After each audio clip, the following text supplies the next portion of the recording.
Hi everyone, it's Adriana, continuing my story with part 2. So let's begin where I left off with how I discovered that I wanted to be an actress.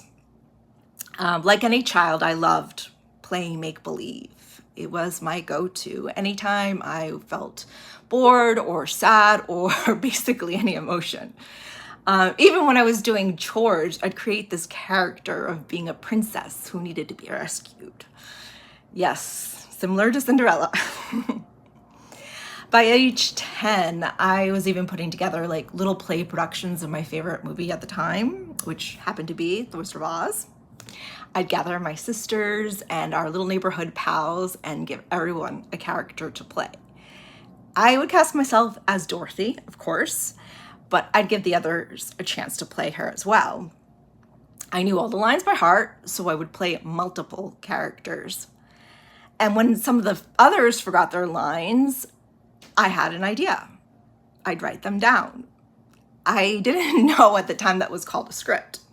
But since it took too long to do that, I just forgot about that and I was like, I'll just tell them their lines. So we didn't have an audience and we really didn't need one. It was just a thing we did for us. So by the time I hit my early teens, I knew this process was called acting. And I slowly realized that this is what I wanted to do for the rest of my life. But I was scared to tell anybody. Fast forward, when I got to freshman year, I enrolled in acting class at Watertown High School, which they had a great theater program. While I was learning the very basics of the Stanislavski method and its variations, my heart knew this was a craft to be respected and studied.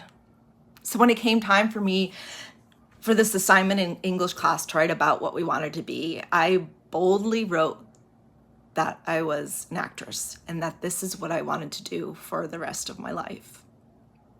I read it to my friends and family, and they all thought I was crazy and hoped it was some kind of phase. It wasn't a phase. That feeling just only became stronger when I started getting cast in the school plays. And then in my sophomore year, we moved to the next town over, and to my delight, they even had an even better theater program. But because it was another public school and everyone already knew each other, I had trouble making friends. I was lonely and I became depressed. And I'll go a little bit more into that next time. This is going to be a multiple series thing.